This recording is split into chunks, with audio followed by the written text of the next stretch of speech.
Fair warning, yeah. Now we are live. Right on. And in living color. I often retweet. Oh. Cool. So yeah, this should be fun. And we got another comedian, everybody. This is Matt. What's up, everybody? Happy to be here in a Denver Rockies centric podcast. I was trying to think of a joke to say to start things off, but I'm a Yankees fan and our relationship is basically non-existent. Right. I was calling for you guys in 2007. That's about all. That's about all I got. I wonder why. Just trying to think of the reason. Yeah, there might be a reason. Is there another team in a city that I don't like in the division? Maybe. Could be related. Well, hey, welcome in here to the DNVR Rockies podcast. It's presented by Strava Craft Coffee. As you well know, you can use that promo code DNVR and DNVR20, excuse me. You'll get 20% off that Strava Craft Coffee order. I'm your host, Drew Kreisman. You all know our beat writer, Patrick Lyons.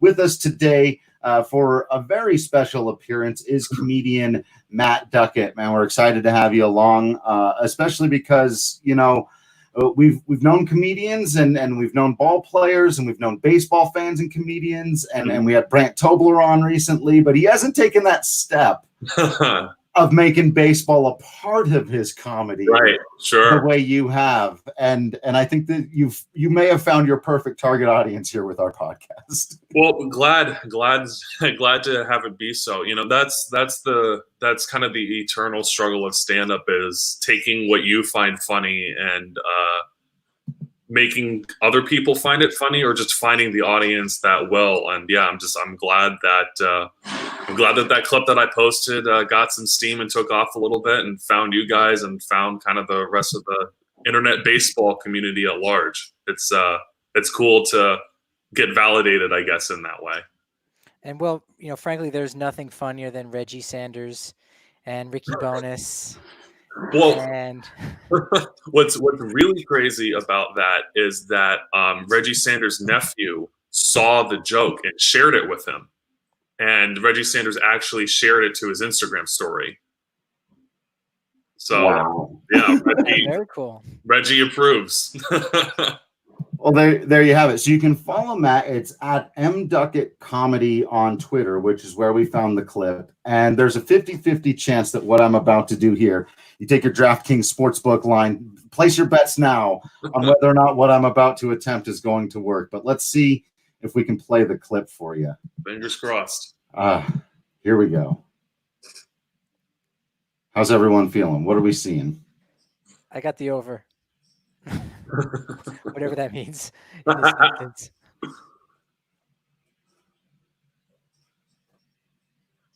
It's all right. Matt is on deck, apropos, as it were, as a baseball podcast. Yeah. And so he's ready to maybe try to recapture the magic. Yeah, if need be, I'll jump into one. What?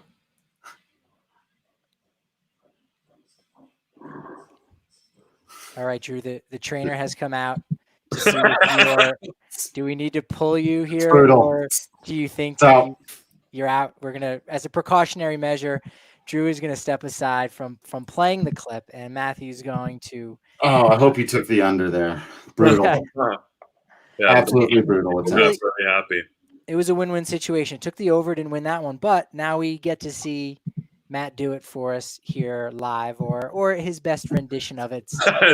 Or two people. I mean, because let's face it, that's what stand-up comedy is nowadays, performing in Zoom rooms. And absolutely. Yeah, no, that's the dynamic. That's the dynamic of it now. It's and you know what? The shows are actually still a lot of fun, but it's certainly different having like a 2-second delay to every single joke to come in. But yeah, no, I'll roll into it. I mean, the joke really just started from, you know, just as kids, you know, back in high school, just, you know, you ever go over to a friend's house for a weekend and you come back and your parents like, oh, what did you do this weekend? You just go, nothing.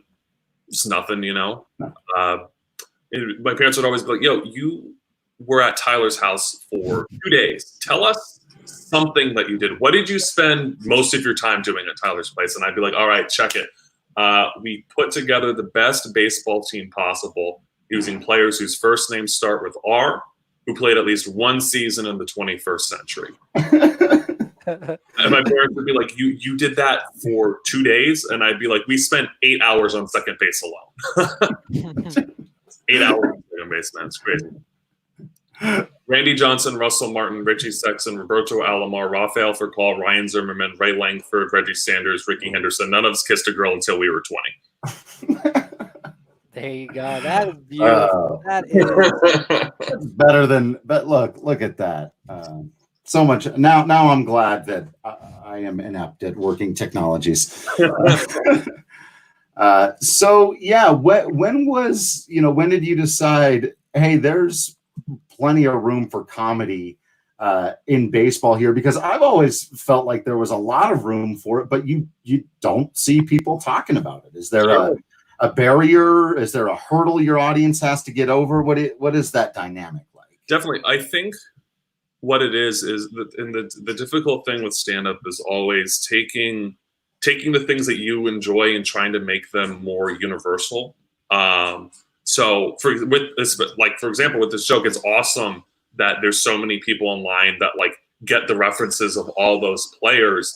But the difficulty in writing that joke was formulating it in a way that even if you don't know baseball and you don't know who Randy Johnson or Russell Martin or Reggie Sanders is, you're able to understand what I'm doing by listing off all their names. It's just the humor of remembering that entire lesson, like thinking, oh, snap, that actually happened, because him and his friends sat down and put together this absurdly specific niche list of baseball players over a weekend, and then capping it off with the punchline, none of us kissed a girl until we were 20. It's like, oh, he gets it. Like, it's a weird thing to do.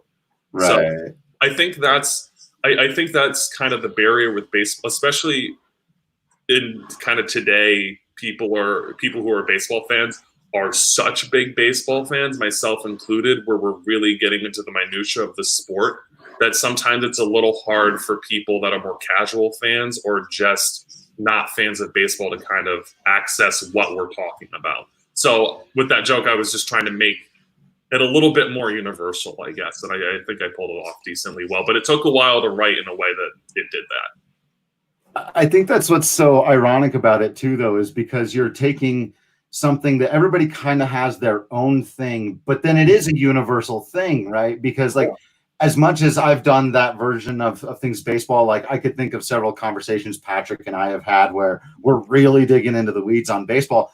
I actually went to a moment when I was in high school with a group of friends of mine who we all got together over a weekend and decided to rank the 50 greatest video games of all time. Right. And literally, and like that was my initial reaction to it, was not the baseball thing, because we all have those things that we care way more about than most people in our lives do. So I loved it from that perspective, because absolutely, the listing off, it's like I could have done Metal Gear Solid, Final Fantasy VII, Halo 2, Elder Scrolls Oblivion, Mario, Tetris, and you're just like, yeah, you remember, like, it's so I love it on multiple levels for that. Yeah, those old hangouts where you just got nothing to do, so you just start putting lists together. It's just kind of a classic adolescent thing, I guess, especially with the internet now and everything like that.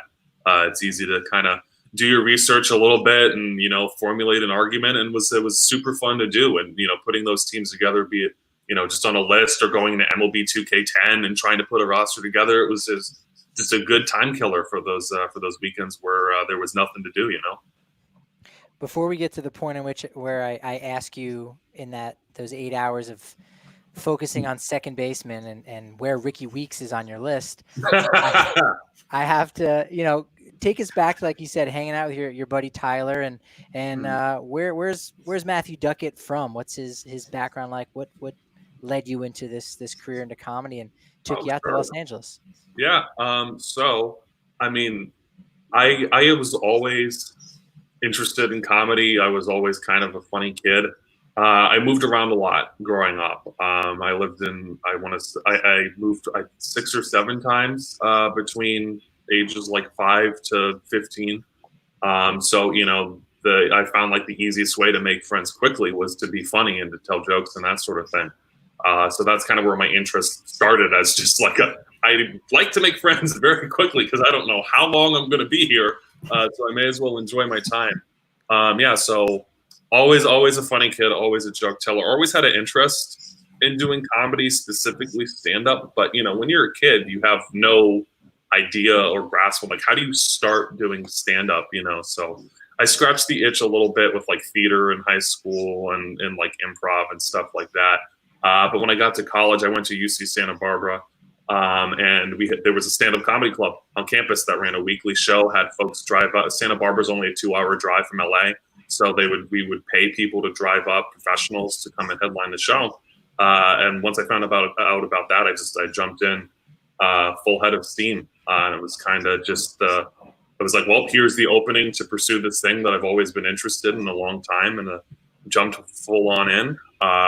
Graduated college, had a semester stint in UCLA School of Law.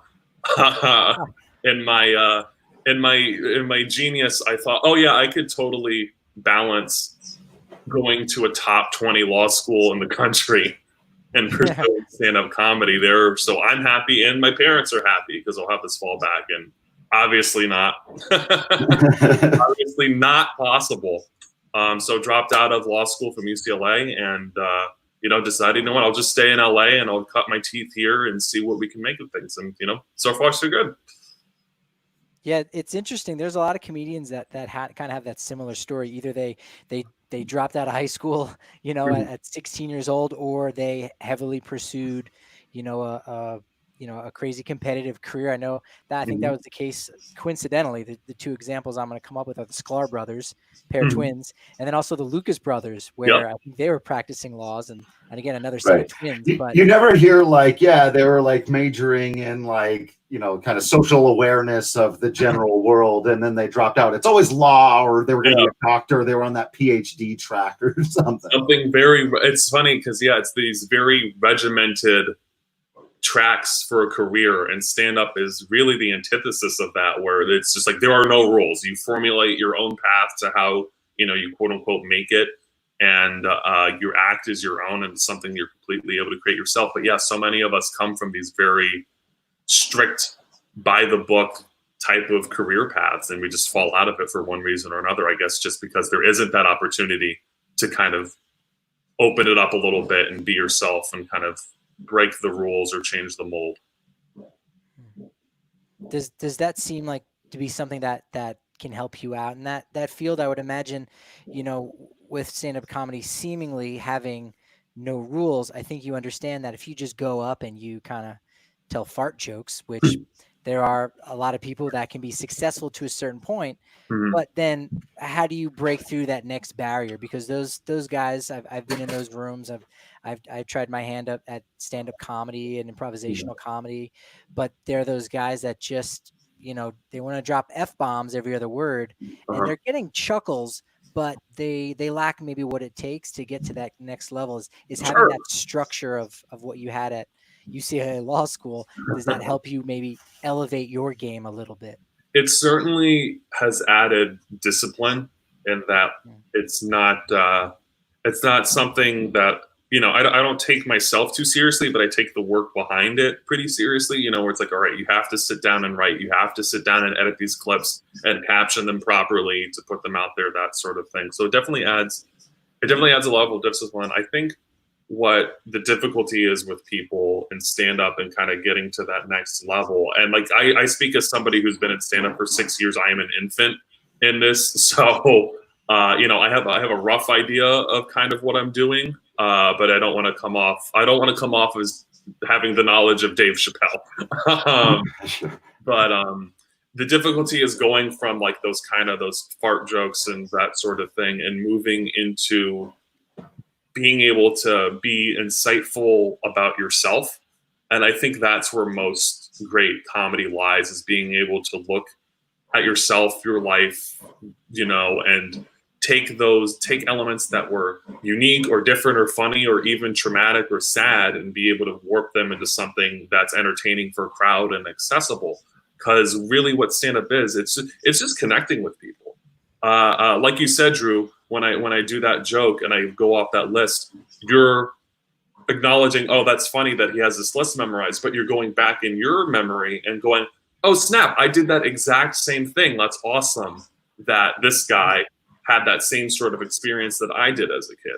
So it's being able to make that leap from just talking about random stuff that doesn't necessarily have meaning, I guess, and being able to, just reveal a little bit of something about yourself and be a little bit more vulnerable and have people connect with that. I think that's where most great comedy comes from. Yeah, I've certainly found that as a consumer of it to be true. Whenever I feel like a comedian starts commenting on a world that they don't really know or understand, I feel like that can be a real dangerous path to walk when the premise of your joke is, I don't get this thing. That can be far more difficult. Where I feel like your comedy, what I've seen of it so far, comes very much from a, hey, I get this thing. You guys get this thing? This thing is a weird thing that we all have decided to get for some reason. Why do we get this thing? I think is a far more interesting and funny conversation. Yeah, totally. Yeah, it's and I would say that's for the most part what my comedy is I've been fortunate enough to live, I guess, an interesting life so far. I told you guys before the podcast, but I've got a black dad and a white mom, and I look like this. So there's a lot to that, and just a lot growing up, moving around the place and all over, and it's a way for me to kind of put my story out there a little bit, and hopefully people find it funny, and and I may say, a sportscaster voice. I must say, if you ever need another fallback, right? Yeah, absolutely, you're doing fine. But that. I say as someone who's sometimes people comment on my voice. I got nothing on the baritones you got coming out there. I appreciate that. It was definitely a thought at one point that maybe, hey, if this comedy thing doesn't work out, I can just drop a couple booyahs on Sports Center, pave my way that way. But you never know. Sweet sassy molassy always works too. Can't go wrong with that.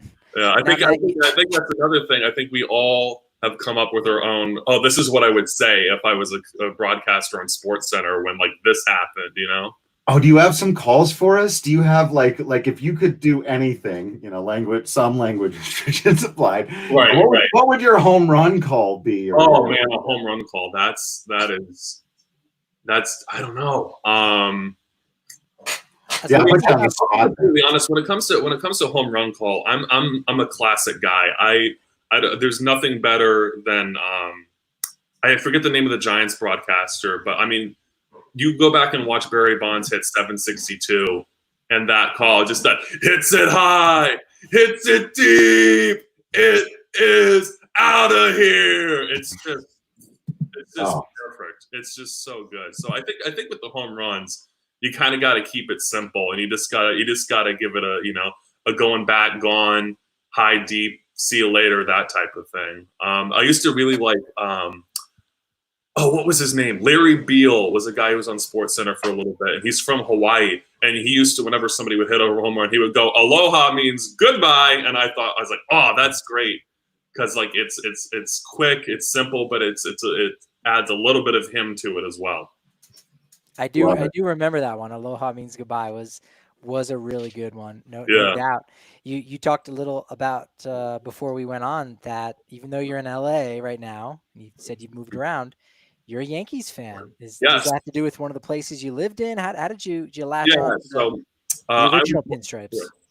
So I was born in New York, and my mom is born and raised in the Bronx, so she passed that on to me. And my dad was born and raised in Philly, but never really, he was a basketball guy growing up, never really grabbed onto the Phillies. So my mom's like, me and my brother, she was like, they're Yankee fans. And my dad's like, hey, you won't get any argument out of me. So yeah, that was the path. And, obviously I came up at like the perfect time, I guess, in a way for the Yankees. I missed a couple of those early championships. I was born in 94, But 2000, as heartbreaking as it was, 2001 is my favorite season of baseball of all time, just because you had so much great stuff going on with the Yankees being in the World Series against the Diamondbacks. Barry Bonds hitting 73, and then when I got to high school in 2009, the Yankees took the World Series. So from the Phillies. What was that? From the Phillies. What was that like in your household? What was that like? Mom and dad going at it? My dad was just like, it was funny because when the Phillies won the year before, my dad was all like, "Yeah, we did it, Philly represent." And then the next year, he's like, "Yeah, whatever." Who even cares who wins the World Series? It's like, I'm like, aren't you like gonna like defend your team a little bit? My dad's like, "I got nothing. Your mother likes the Yankees. Derek Jeter's half black, and you kids are. So there's no way."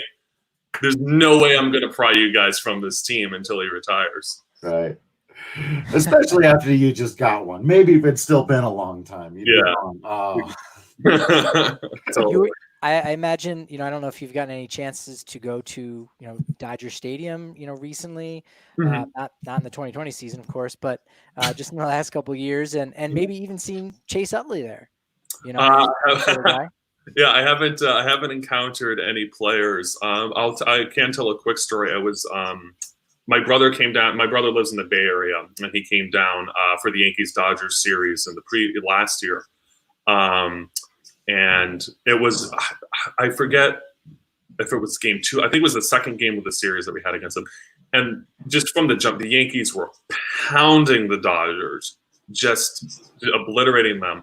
And the one thing that we wanted to see was we want to see an Aaron Judge home run, and he must have cranked one 460 dead center field, and it was just so funny because my brother and I, we were sitting just we're in our Yankee gear and just a sea of blue, of Dodger blue around us, and we're standing up, we're high fiving each other, we're cheering, we're going ballistic, and we were like, maybe we should calm down because, unfortunately, Dodger fans do have that reputation, and nothing happened on purpose. But we did sit down after that Judge home run, and we were commiserating, like, "Oh, man, this is so great. This is the perfect game to go to. I'm so glad that you came down, bro. We got to experience this together." And then all of a sudden, our backs are just soaking wet. And there was a gentleman who may have had a few too many to drink, who attempted to sit down, double clutching his beers, and it just dumped right on the back of us. And our year was ruined, and so we had to go to the clubhouse store, and we come back head to toe in Dodgers gear. That's all we had. That's a bit. They're out of Yankees. Yeah, it's like we're not turning on the Yankees when they're up 7-1 or whatever it was. It's like we just got beer spilled on us. But I try to go to a couple Dodger games a year, and fortunately the Angels aren't too far away either. So whenever the Yankees are in town, I can drive down there. One of those moments of your life you don't want caught completely out of context. Absolutely. None of us, no one listening to this podcast would want to be caught in Dodgers gear either. So yeah. Luckily I'm not a famous comic yet, because otherwise, I would have had a few photos of here's Matt Duckett enjoying a Dodger game with his brother and Dodger blood. Dang it! You'd had to put out an apology and stuff. Yeah. But hey, if you want to, even if you want to become a stand-up comedian like Matt one day, as he said, it's very important to keep that education going. You go to msudenver.edu/online. You may take some classes and end up deciding, hey, I'm not finishing this. I'm going to go be in comedy. But you'll have more structure. You'll have more things that you can joke about. You just heard here all the reasons why. Even if you don't follow through with it, getting an education, good time, whether you're trying to finish your degree, you're trying to start one out, maybe just take a couple of classes so that when we come out of the other side of all this craziness, you're in a better position to attack the world. You go to msudenver.edu/online. You check out their courses. You check out their classes. You get yourself better prepared for the world. As we've demonstrated here, you don't even necessarily need to do a full 4-year program and go do a thing, or just do the full graduate program wherever you're at.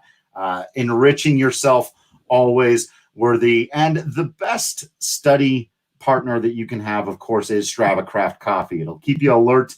It'll keep you aware. You can use promo code DNVR20 to get 20% off, and then you're not going to have all the anxiety and the crashes and all the crappy stuff that comes with normal coffee. You get that CBD infused in there. You feel nice and relaxed. You don't have the crashes, all that other stuff. Can help you out with migraines and a few other things, so make sure to check them out and use the promo code DNVR20.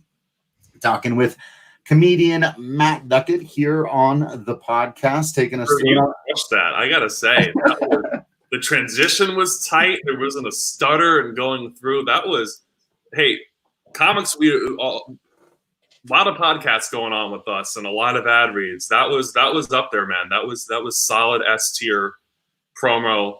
Thanks, man. Ad insert, man. Is the one I was going to say, because Patrick had mentioned, and he's done a lot of fun and interesting things throughout his life. He's tried out the stand-up comedian thing.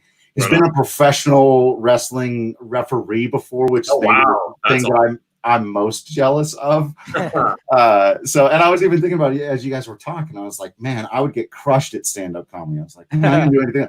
Oh, but I got a podcast, right? I was like, what do I do? Oh, right. This is the thing. So hopefully I'm okay at this.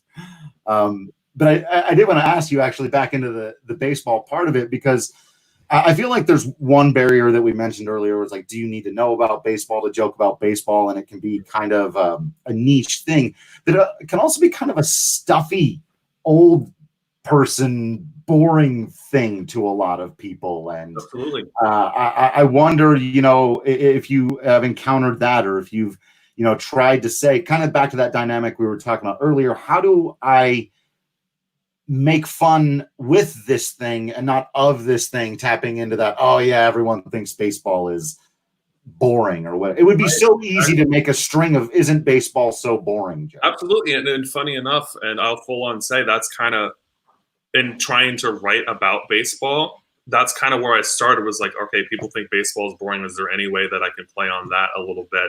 And, there were things that were like, I found like amusing, like, oh, surprise, a game invented by a bunch of farmers in Ohio in 1800 isn't the most exciting thing in the world. But like I said, it's just like we talked about before, that's just kind of talking about something, and it doesn't have anything to do necessarily with me or my perception of it. And it just comes off in my own head as facetious to be like, baseball is boring, because it's like, I love it. And, watch as much of it and consume as much of it as I can. But yeah, there's certainly barriers, and I'm not gonna say that people who think that baseball isn't the most entertaining are wrong. Everyone's entitled to their opinion. But yeah, it's one of those things where you just gotta find the hole that where people can go, well, as someone who doesn't like baseball, I still appreciate and can get and like the humor of whatever joke that you're telling. So it's again, it's just instead of pushing your thoughts onto people, you're kind of trying to invite them in a little bit, and like, hey, like check out this thing that I'm interested in, and like I'll tell you the weird stuff about it and why my passion for it is a bit unusual, sure, but I'm not going to put it down just because I want you guys to approve of my opinion. Yeah, stand-up comedy, you have to have that perspective to say, hey, here's something I love, but here's what everyone else thinks about it. And then you can make fun of it from within. And like you said, you're trying to bring those people in. That's something that, Chris Rock, Bill Burr, even Patrice O'Neal, they did well, where they take a stance immediately and you go, there's no way I'm going to agree with you by the end, whether it's just taking controversial issues and go, I'm not going to agree with you on this stance. But then they go ahead and they make that art. They're almost challenging you to not come with them, but they make those arguments so well. And by the end you go, man, I don't agree with you, but you make a compelling case. Exactly. In a comedic way. It's when you can show people that you've thought about it, and that at the very least what you're saying is informed, people can access that joke and go, that was funny. I don't agree with it at all. Yeah. But you made your point well and in a way that made me laugh. And yeah, that's the name of the game when jumping into those more controversial topics, or just topics where there's sort of a divide and there's this camp and this camp, I also wonder about the road the other way. You take fun from baseball and put it out there for the masses. How about putting fun into baseball? Do you, as a viewer, have the same frustrations that a lot of us do when there seems to be this backlash against bat flipping or running around the bases fast or smiling? It's so interesting because so much of that stuff is it's very America centric. I mean, and I think this is a great opportunity while the MLB isn't happening and the KBO is going on. Those boys, they flip their bats. Yeah, they do. They put some flair on it too. I mean, you got some guys that it's immediate. They'll just swing and it's gone. You know. They bat flip on singles. Yeah, in the KBO. yeah, it's wild. Yeah. And it's, for me, it's really cool to see because again, it's an infusion of personality into the game that I think is really important. And that's where and I'm pretty much a fan of most, if not all, sports with the exception of soccer. But that's the area that the NBA has the MLB beat right now, is that it's less, in a way, it's become less so about the game and it's become about the personalities behind the game and the flair that people add to the sport.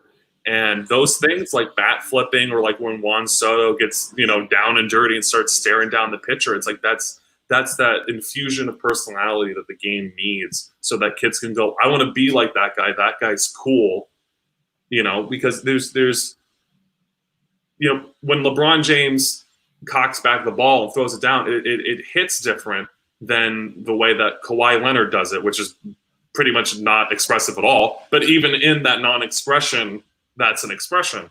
And I think that baseball just needs to find ways to add more of that to the sport and just let the kids play. That was the slogan that they pushed out last year. And if it makes the old heads upset, we don't need them. That's not the future of the sport. You need to appeal to the people that are coming up in sports right now so that they're interested in baseball and that they, that these super athletic kids maybe decide to pick baseball over the NBA or the NFL. And having those personalities, I see nothing wrong with it. And I think it's great for the sport. I think it's great. I think that, I think that it's great that there are guys in a way like Madison Bumgarner who maybe be a little bit more of a traditionalist and might jaw off a little bit. I think that tension is good when it doesn't come at the expense of suppressing the expressive players. Yeah, Mad Bum becomes a personality then. Exactly. Yeah, it's old school, but he becomes his own character and like, oh, you got to see this guy. He's no frills, man. He's gruff. He's from North Carolina. He doesn't want to talk to anybody. In the off season, he's riding bulls and winning competitions. Right. Exactly. He's riding on a 4Runner when he's in Colorado, and he broke his ribs, but whatever. Besides the point, he's a personality, even though he's essentially the exact opposite of let the kids play. Yeah, and that's what you want to see. You gotta have those people, and you have to give fans an opportunity to not just pick teams, but pick players that they like and support, and players that they root against. It's important. You have people in the NBA that will love LeBron James no matter what team he plays for, and you have people that will hate him no matter what team he plays for. And I don't know if people just don't seem to feel that strongly about individual players in baseball at this point. And I think that the sport, Bryce Harper is probably the closest to that right now. But I think that the sport needs more of those types of divisive characters. I think that's actually a great argument in favor of Bryce Harper. I kind of sometimes dance around that, but that's one of the reasons why.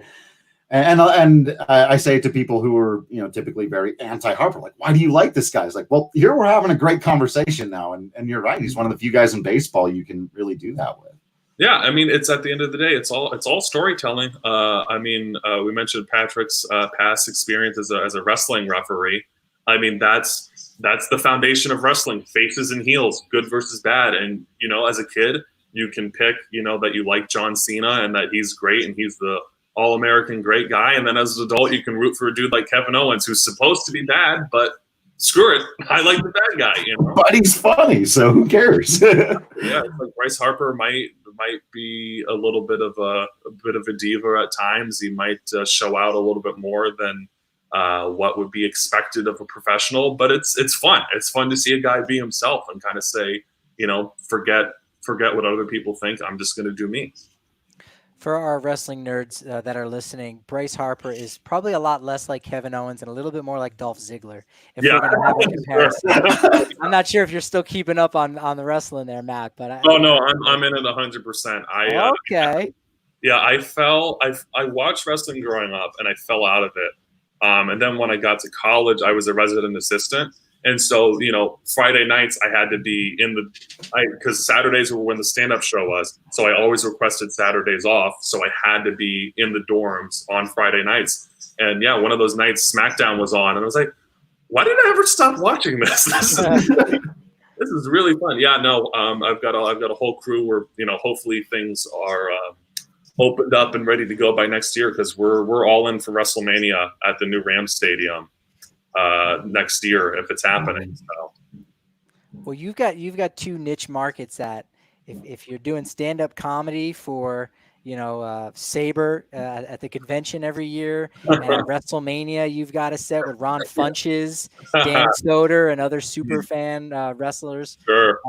You could definitely corner the market in all those areas. Sure, that's the thing. I feel like, and that's the funny thing. There is so many comics are wrestling fans, and I think that wrestlers have an appreciation for stand-up as well, because the industries are kind of similar, where you do what the indies per se. It takes a long time to kind of come up in the business, and then hopefully you make it to the big time and do the road and that sort of thing.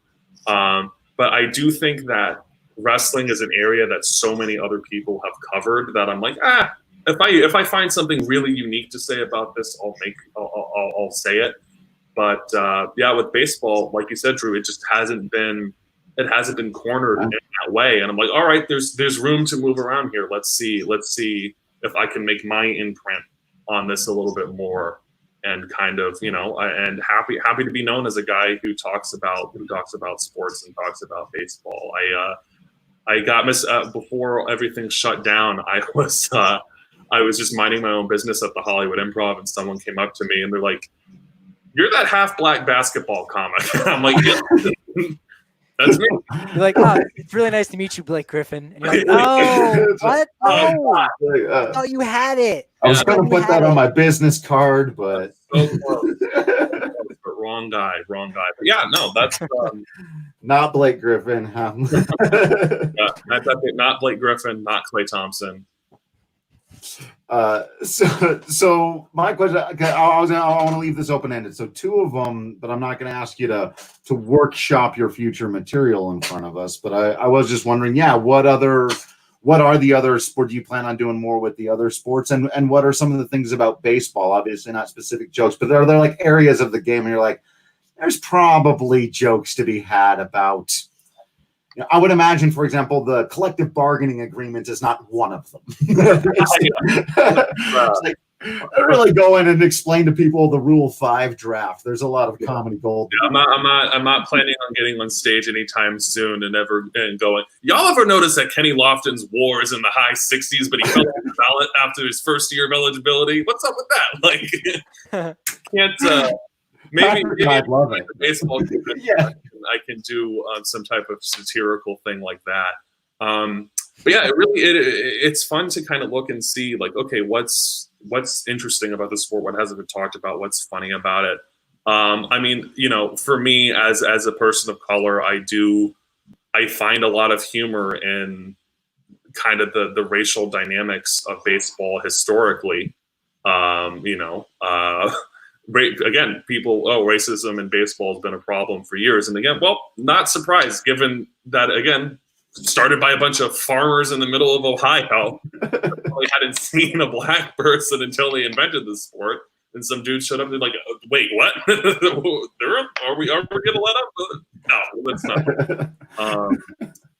But yeah, I'm trying to break it down a little bit more and see what else is out there. But for now, I would say, that the joke that kind of took off on Twitter a little bit is the most Yeah, that's probably my favorite bit about sports in general that I have. And I talk about basketball a bunch because that's what I played as a kid and growing up and in high school and all that stuff. But yeah, there's just something to that joke that's just, I don't know.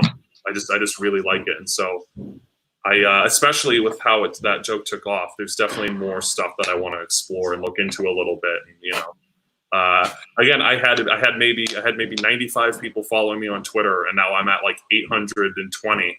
So do the math. Yeah. All those people came from that baseball joke. So there's certainly a desire and a market for that to be talked about. So doing my best to workshop it a little bit more. As now the second biggest Marlins fan or noted Marlins fan after Marlins man. Right? You wore an awesome Florida Marlins jersey in that clip. Do you start to dream and have aspirations of, you know, I maybe you're aware of Gar Ryness, also known as the batting stance guy, where, right. You know, a decade or so ago, he's going into clubhouses. He's on the field with his wiffle ball bat, just doing impersonations of different players, cracking them up. Have you had that thought of like, maybe, you know, I'm still figuring it out now. I'm figuring out my voice. Maybe that'll be me. Maybe I'll be going into NBA locker rooms and I'll be, you know, mocking Steph Curry in one of his final seasons coming up, or right. Anything like that. You know, not much of an impressionist myself, but I would absolutely. I think, you know, I don't like want to like toot my horn or make myself like any bigger than I was athletically, but like I went through the recruiting ringer with basketball. I had some looks by some D1 schools, some Ivy Leagues. I was gonna say you're sitting down, but you look like you're about 6'7". not that large. I'm about 6. I'm 6'4". So you know, I was a 3-and-D guy. That was stand in the corner and shoot threes, and then get back and guard the best guy.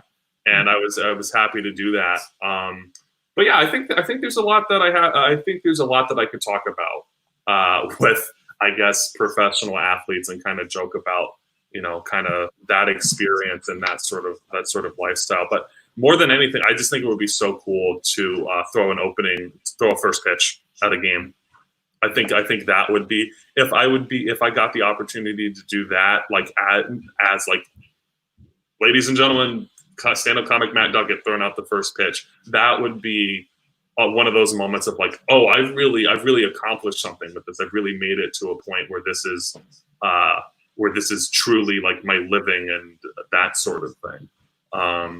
But yeah, I mean, you know, I am friendly with a ex-NBA player, a Donald Foyle, buddy of my dad's. So you know, we get into some hoop talk from time to time. So I think if you threw me in the Warriors locker room, I'd be able to hold my weight in some conversations, make some folks laugh. I saw Donald Foyle at an airport once. Massive. Yeah, center. Golden State Warriors. I was a Warriors fan when I was younger. There you go. Well, you talk about, you know, like you want to throw out a first pitch. I got 3 words for you. Wichita Wind Surge. They are the AAA affiliate of the Florida Marlins. Okay. You come out, wear your world famous Marlins jersey, and you know they're gonna love to have a celebrity in the middle of Kansas. They're gonna go, oh my gosh, LA comedian known for wearing his jersey. Yeah. A couple 100,000 views on social media there. Yeah, they'll think I'm big time. And that's what was funny about that too, is when that joke took off. So I probably got at least like 30 messages. Where did you get that jersey? Where did you get that jersey? That was going to be my next question. Yeah. Where did you get that jersey? Mitchell and Ness, mitchellandness.com. They have a whole section of, they're like mesh batting practice jerseys. So they call them like mesh BPs. They're amazing. They're awesome. I have that one, which funny enough has Andre Dawson on the back of it, even though he played less than 100 games for them at the end of his career. So I don't know why that was the guy they went with. Because when I first saw it, I was like, oh, that's cool. Did they have like a Cliff Floyd or like a Gary Sheffield, or even he was there for a week, but hey, even a Mike Piazza would be pretty cool. That'd be funny. Yeah. But it's like, nope, Andre Dawson. That's all you get. But I have the Dawson. I have a Randy Johnson one. I did a weekend in Arizona last year, and part of that was like, well, I got to go check out a Diamondbacks game while I'm there. So got myself equipped with the Randy Johnson jersey, and I've got a Mariano Rivera and a Don Mattingly as well. All right, this is a huge question. I want to talk about something else. Oh, no. This is, and I want to like you, Matt. I think I'm going to, Matt, on either your Mattingly or Rivera jersey. Do their names appear on the back? No. I like this guy. Matt's no, good man. Good people. I'm breaking code a little bit right now. I've got a Yankees jersey shirt on. Jerseys are fine. Williams on the back. No. But when it comes to an actual jersey, be it just like those batting practice ones or the actual legit, authentic jerseys, if it's a Yankee jersey, you cannot have a name on the back of that bad boy. Thank you. I can't stand it when I see people. It's like, do you know anything about the team? Yeah. Like, you wanted to say Jeter but are you a fan? If you're a fan, know he's never had his name on the back of his jersey. People see Yankees and they see two. They know. You don't have to hit it over the head with it. If you're rolling out some obscure number for like Ruben Sierra or something like that, then maybe. But Homer Bush. Yeah, but even then, it's a test. That's one of our favorite games to play in the press box. I will say Patrick absolutely destroys me at this game because, one, I've never been a big numbers guy, and two, Patrick's encyclopedic knowledge of the history of the game of baseball is annoying. You thought I was going to say something nice. But we'll sit there and we'll just look out through and seeing all the different kinds, because you're going to see plenty. You got some Todd Heltons, you got Troy Tulowitzki, Trevor Story, Nolan Arenado. Those are the standards, but you're going to see some weird ass stuff out at the ballpark there. I went for a hike this morning. First flat iron, kid was wearing a Brad Hawpe jersey. But that's what I'm talking about. So that was one of the first things when I got to the press box. Matt was like, we would get in and this past year we had a front row seat in the press box, and national anthem would go up, and I would, as I'm kind of getting my thoughts together, I'd kind of look around the stadium like, what crazy obscure thing are people wearing? And coincidentally, my first jersey was a Paul O'Neill jersey. So you got the Burnaby Williams. So there you go. Right on. I'm with you, Drew. I've never been the hugest of number guys. Like, obviously, like my core Yankees guys, I've got them down pat. But if I ended up at Coors and someone was like, "Hey, what number did Andres Galarraga wear?" I'd be like, I know his nickname was Big Cat. That's all. Right. I don't know that one either. I know Castilla's, but I forgot. Was it 32? I've forgotten, actually. LJ Maximo's guessing 14. Yeah. Yeah, I think that's right. I think it was on the low side. So you talked about getting a bunch of messages about your jersey. Mm-hmm. And I think maybe you had just followed up with a retweet that you commented on, that you're worried about people saying, hey, really, here's who should have been on your list of top players in the 21st century with an R. I want to point out that'd be the most baseball fan thing ever, by the way. I was thinking to myself when I hop on this podcast, it's like, what if I just open this up and it's just a list of players? But it's like, you're wrong, and just drop me out of the podcast.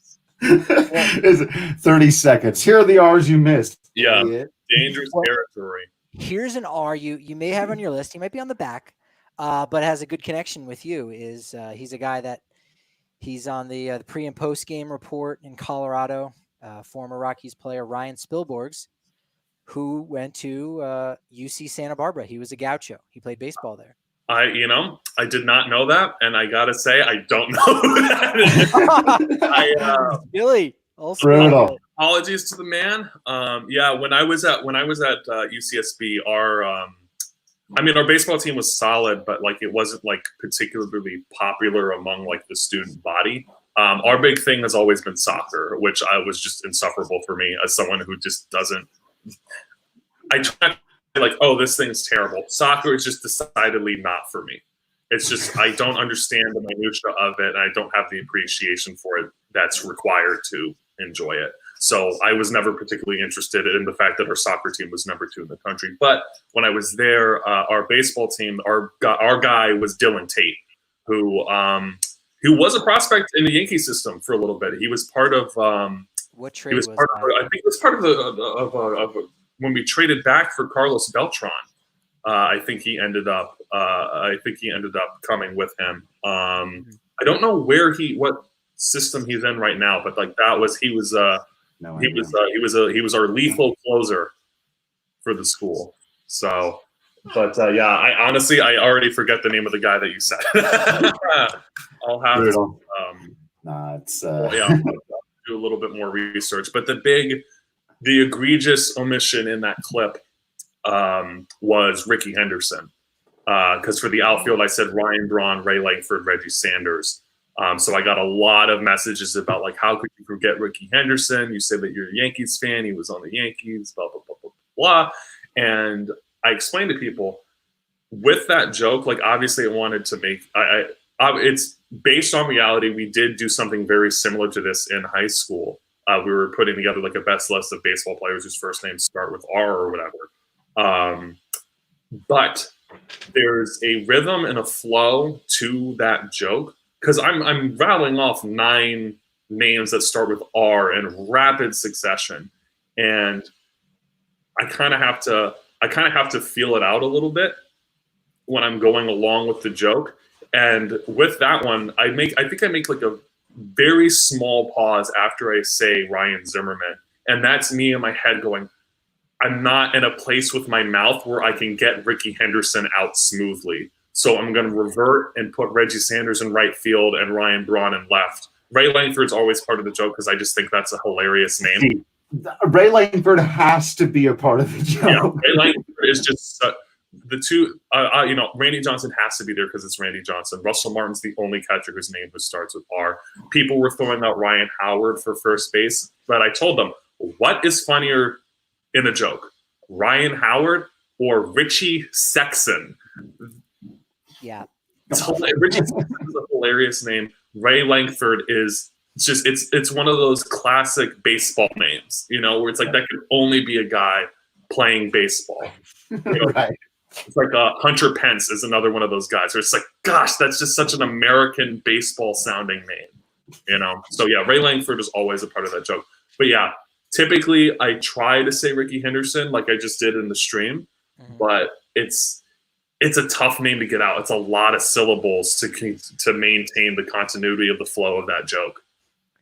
Yeah, that's I had forgotten that Richie Sexson was the first baseman in your joke because it as part of the research of this article I was doing a couple days ago, I was talking to my wife. I was like, there was this weird 3-team trade in 2003. Listen to the names of these players, and it was a Richie Sexson deal that involved Chad Moeller, Lyle Overbay. Yep, Lyle. Junior Spivey, Jorge De La Rosa, who's the Rockies guy, and then a minor leaguer who never made it to the majors named Nucci Varner.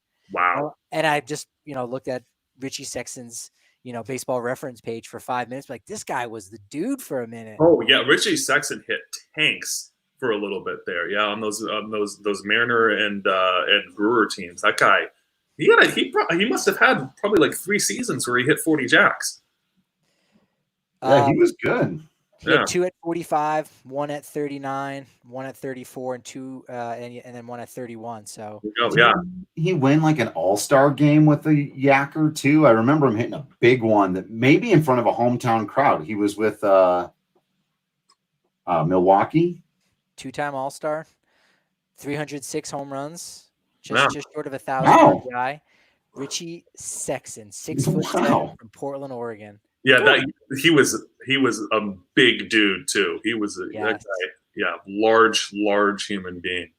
The most normal name in that trade was the guy whose name translates to George of the Rose. Yeah, absolutely. Yeah, those are some great names. Lyle Overbay, that's one I haven't heard in a minute. Yeah, when I was at a game in Milwaukee, and every time he came up, everyone would go, "Oh," and they would, just make a circle over their head for Overbay. He was that's great. Another forgotten first baseman type, like like Todd Benzinger and Nick Asaski, but those guys are in the 80s, way before anybody's time. Right. But hey, yeah, that's the thing though. You cannot beat baseball names. Right. There's some funny names in in the NFL, obviously with like DeBrickashaw Ferguson and HaHa Clinton Dix, but there's in the NBA there really aren't any, because most guys with funny names are like nicknames. Like Moochie Norris was a guy that we always thought was hilarious, but his real name is like Ernest or something like that. But yeah, baseball names, they just fit the sport so well. Like of course one of the best players in the history of this sport would be named Honus Wagner. Like, right. Honus Wagner. Yeah, could you be anything else but a Hall of Fame baseball player with that name? Well, I feel like you could. Go ahead. I was just going to say, I feel like you could extend your joke in the way like you were saying about Ray Lankford, because I had the same thought. Like, that's such a baseball name. You could do just the starting 9 of the most baseball names. Just that would be pretty good. That might have legs. I might have to sit down and do some research. I have on my desk here, someone who probably make the list. I've got my Turkey Stearns bobblehead sitting here. Hall of Famer. I believe he's in the Hall of Fame. Negro Leaguer. Yeah. Yep, Hall of Fame Negro Leaguer, Detroit Stars. That was I lived in right outside Detroit as a kid for about 3 years. That used to be always my favorite day when it was Negro League appreciation. They throw on the Stars jerseys. And then we'll go out and lose to the Royals because it was 2003. We've got some draft coverage coming up in the next few weeks. And prepare for the June 10th draft. And one of my favorite guys I like reading about right now is a high schooler whose name is Ed Howard. That's my dude. Shortstop out of Illinois, Ed Howard. Yes, in 2020. Yes, today. At that point, it's almost a subversion of the trope. That's almost the weirdest name at that point. Ed Howard, man, that just hit perfect. That's perfect. All right. Well, let me get your thoughts on this before we get you out of here. In terms of there not being any sports and you being how have you been using this time? How are you working on your craft? What do you do to try to make sure that you like all of us are ready to come out of this thing on the other side? Sure. In the words of the very wise Gary Goldman, a phenomenal stand-up comic, write every day. Just write. That's the name of the game. It's just taking a couple hours to the side, pretending to do my day job and writing jokes. That's the main thing, is just writing jokes. And luckily with the technology that we were utilizing right now, Zoom comedy has become a great placeholder.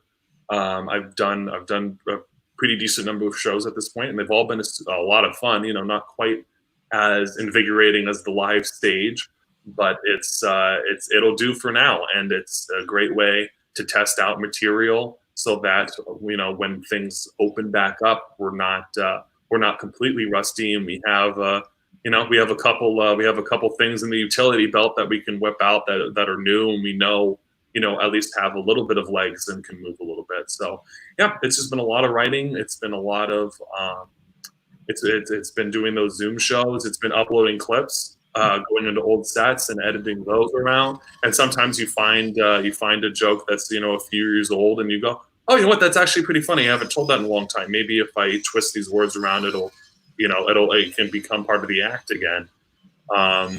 Just staying involved with it as much as I possibly can, with the exception of not being able to get on stage. So it's been a transition, and it's been tough in some respects, but we're scratching the itch. We're scratching the itch. Yeah, that's interesting what you say about going back and finding old clips and using social media now, because I think we're in that new age. It took a while to totally adopt. Of course, Dane Cook is a comedian that really use social media with MySpace. That was kind of his thing. And now guys like Andrew Schultz has been, incredibly inspirational and putting UCSB graduate. What's that? UCSB graduate, Andrew Schultz. Oh, okay. Yeah, he was the third live comedy show I ever saw. He came to our school, and I was like, "This is great. People from our school out there doing it." So. Yeah, he's doing wonderful stuff on Instagram. I think Mark Norman is either about to or he already just released a whole special for free on YouTube. So it's, guys are realizing like, the old school way of doing things, trying to get a special on HBO or Comedy Central. That's not the only way to be seen, to be appreciated, and frankly, to make money. Yeah, absolutely. You gotta get eyes on yourself if you want this to be your living. So, you can't, we're not in an age where you can hoard and protect what you think is your best material for the big thing that you're hoping to happen at some. You gotta get yourself out there and get yourself noticed so that you can put those things on a larger stage like Netflix, so it's all part of the hustle. So it's just, who has the patience to go through those old sets and find those good clips. It can be a process sometimes. So people can get out there and find you on Twitter at @MDuckettComedy. Where else? Where are the other places? Do you just hit us with all the stuff? Yeah, right on. Cool. So like you said, Twitter, MDuckettComedy, on TikTok, Matt Duckett Comedy, which is where that clip actually got ripped from. Jeremy Frank ripped it and uploaded it. But shout out to him for sharing the clip. Certainly wouldn't be doing this podcast if you didn't do that. You can, my Instagram is just my full name, Matthew.Duckett. And then I do have a YouTube channel that I upload to very infrequently. It's called Matt Duckett's Hero Ball. There's a few videos there of some basketball talk. Basically me just going on a very not safe for work rant about the New York Knicks, a not particularly safe for work rant on the NBA dunk contest, and a 15-minute memoriam to the Charlotte Bobcats. So if any of those things sound interesting to you, I know this is a baseball podcast and stream, but if you want to hear me get down and dirty about Adam Morrison, it's out there for you. Matt Duckett's Hero Ball on YouTube. But mostly where I'm doing my main things are going to be on Twitter, TikTok, Instagram. So if you look up Matt Duckett Comedy, you're going to find me on those. So. James Dolan is a frequent listener to our podcast, so he just tuned out. He got banned from Madison Square. I can't believe it. You did. You and Charles Oakley now are going to have to go find a bar to hang out at. I just got Oakley. In a way, an honor. An honor. I was trying to remember the phrase you used earlier. I was like, we should normalize that. When you said it about soccer, this is decidedly not for me. Yes. As opposed to this thing sucks or it's bad. Right. No, we've got to normalize that phrase. This is decidedly not for me. So the opposite of that, any Adam Morrison content is decidedly for me. Right on. Check that out. It's there. Awesome. Well, Matt, thanks, man. This has been a whole lot of fun. Yeah, this has been great. We'll have to do it again sometime. Everybody make sure you follow him. Start a petition to make sure he can throw out the first pitch, either at Yankee Stadium in a dream world that will make his whole life have this sudden complete meeting, or out in Wichita, as Patrick suggested. Hey, either way, I'm excited. Rancho Cucamonga Quakes, you're also in the equation. That's driving distance. We're getting our guy at first pitch. I'll throw at every minor league stadium there is. Just get me out. Don't even have to pay for the flight. Just let me know I can come. I'll show up. Flights are cheap right now. Good point. So yeah, make sure you're following him on all the social media. Make sure you're following us on all the social media. You're subscribing to the DNVR.com. You get some of our cool merch, and you're following our gaming channel. You're subscribing to Twitch, all that other stuff that we got going on. Yeah, this has been a whole lot of fun. For Matt Duckett and Patrick Lyons, I've been Drew Kreisman. You all have been absolutely awesome. And until next time, we will see you at the ballpark. Thanks for having me, guys.